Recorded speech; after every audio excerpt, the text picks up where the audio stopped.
Hi నమస్తే, నేను మీ రాజగోపాల్ రెడ్డి కార్వేటి. 40% ఓట్లు వచ్చిన వైసీపీ పార్టీ తీరు చూస్తూ ఉంటే చాలా బాధాకరంగా ఉంది. ఈరోజు ప్రజా సమస్యలపై పోరాడడంలోనూ ప్రభుత్వంపై పోరాడడంలోనూ వైసీపీ పార్టీ పూర్తిగా విఫలమవుతుంది అని మనం చెప్పుకోవాలి. ఎందుకంటే రాష్ట్ర ఆర్థిక పరిస్థితి బాగాలేదు, రాష్ట్రం సర్వనాశనం అయిపోయింది. గత ప్రభుత్వంలో రాష్ట్ర ప్రభుత్వం పూర్తిగా రాష్ట్రాన్ని నాశనం చేసేసింది అంటూ పదే పదే కూడా విమర్శలు చేస్తూ రాష్ట్ర ఖజానాలో ఒక్క రూపాయి కూడా లేదు అని చెప్పుకుంటూ ఈరోజు అమరావతి రాజధానిలో లక్షల కోట్లు ఎలా ఈ ప్రభుత్వం ఖర్చు పెట్టగలుగుతూ ఉంది. ఈరోజు రాష్ట్రంలో పేదరిక నిర్మూలన కోసం ఒక్క పైసా కూడా ఈ ప్రభుత్వం ఎందుకు ఖర్చు పెట్టట్లేదు. విద్యా వైద్య రంగాలకు కనీసం ఒక్క రూపాయి కూడా ఈ ప్రభుత్వం ఎందుకు ఖర్చు పెట్టట్లేదు. పేదలకు ఫీజు రీయింబర్స్మెంట్ ఈ ప్రభుత్వం ఎందుకు ఇవ్వట్లేదు.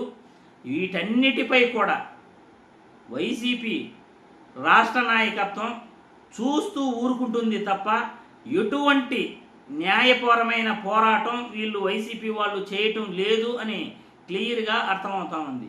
విశాఖపట్నంలో 3,000 కోట్ల విలువైన భూమిని కేవలం 99 పైసలకే ప్రభుత్వం ఊరు పేరు లేని కంపెనీకి దారాదత్తం చేస్తుంటే సాక్షిలో వార్తా కథనాలు రాసి చూస్తూ ఊరుకుంటారా?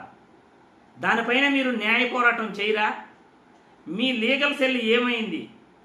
మీరు 40% ఓట్లు వచ్చి కూడా ఈరోజు ప్రజల పక్షాన మీరు పోరాడట్లేదు. రాష్ట్రంలో దాడులు జరుగుతున్నాయి, కార్యకర్తలపై దాడులు జరుగుతున్నాయి అని అంటున్నారు. కానీ మీరు ఏం చేస్తున్నారు? కనీసం ఒక కేసు అంటే ఒక కేసు ప్రభుత్వంపై వేశారా?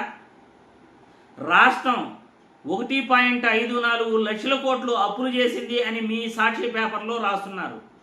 కేవలం 10 నెలల కాలంలో 1.54 లక్షల కోట్లు రాష్ట్ర ప్రభుత్వం ఇప్పటి వరకు అప్పు చేసి ప్రజలకు ఒక్క రూపాయి కూడా ఖర్చు పెట్టలేదు అంటే రాష్ట్రంలో అభివృద్ధికి కానీ పేదరిక నిర్మూలనకు కానీ ఒక్క రూపాయి కూడా ఈ కూటమి ప్రభుత్వం ఖర్చు పెట్టట్లేదా అంటే 40% ఓట్లు వచ్చినా వైసీపీ పార్టీ ఏం చేస్తూ ఉంది? మీరు నిద్రపోతున్నారా అని నేను ఈ వీడియో ద్వారా ప్రశ్నిస్తున్నాను.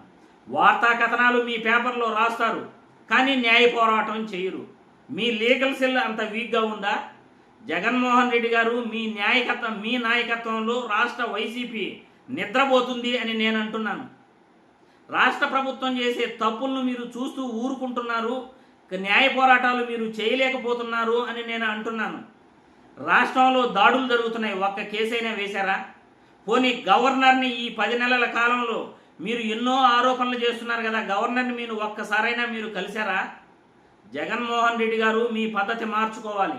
రాష్ట్రంలో దాడులు జరుగుతున్నాయి, రాష్ట్ర ప్రభుత్వం అప్పు చేస్తూ ఉంది, లెక్కలేనంత అప్పులు చేస్తూ ఉంది.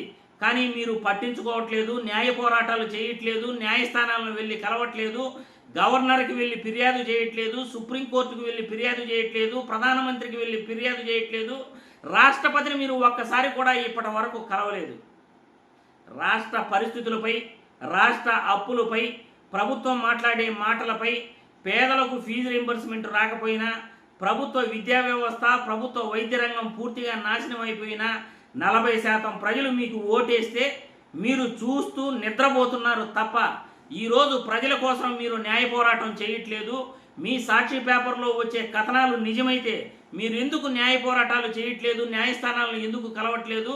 గవర్నర్కి ఎందుకు ఫిర్యాదు చేయట్లేదు? ప్రధానమంత్రికి ఎందుకు ఫిర్యాదు చేయట్లేదు?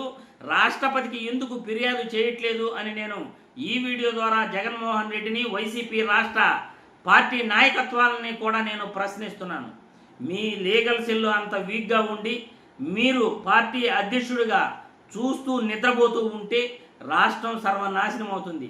ఇప్పటికైనా మేలుకోండి, నిద్ర నుండి మేలుకుని రాష్ట్రంలో ఏం జరుగుతూ ఉంది, రాష్ట్ర ప్రభుత్వం ఏం చేస్తూ ఉంది, గవర్నర్ని కలవండి, ఒక సమస్యలను వివరించండి, రాష్ట్ర ప్రభుత్వానికి లేఖలు రాయండి, అవసరమైతే నేరుగా రాష్ట్ర ప్రభుత్వాన్ని, ముఖ్యమంత్రి గారిని, ఉప ముఖ్యమంత్రి గారిని కలిసి రాష్ట్ర సమస్యలపై మాట్లాడండి, ప్రధానమంత్రి గారిని కలవండి.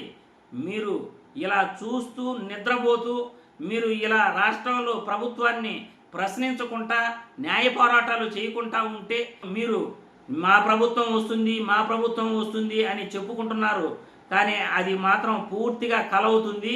మీ ప్రభుత్వం మీరు ఇలాగే గాన అనుసరిస్తే ఒంటెద్దు పోకడలతో నిద్రపోతూ ఉంటే మీ ప్రభుత్వం ఎప్పటికీ రాదు. మీరు ముఖ్యమంత్రి అయ్యేది కూడా అది కలేనని ఈ వీడియో ద్వారా తెలియజేస్తున్నాను. ఇప్పటికైనా నిద్ర నుండి మేలుకుని రాష్ట్రంలో జరుగుతున్న అన్యాయాలపై గవర్నర్ని గెలవండి.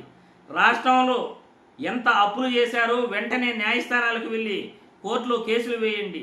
రాష్ట్రంలో విశాఖపట్నంలో జరుగుతున్న భూదందాలపై అమరావతిలో 44,000 మళ్ళీ భూములు సేకరించాలి అంటున్నారు.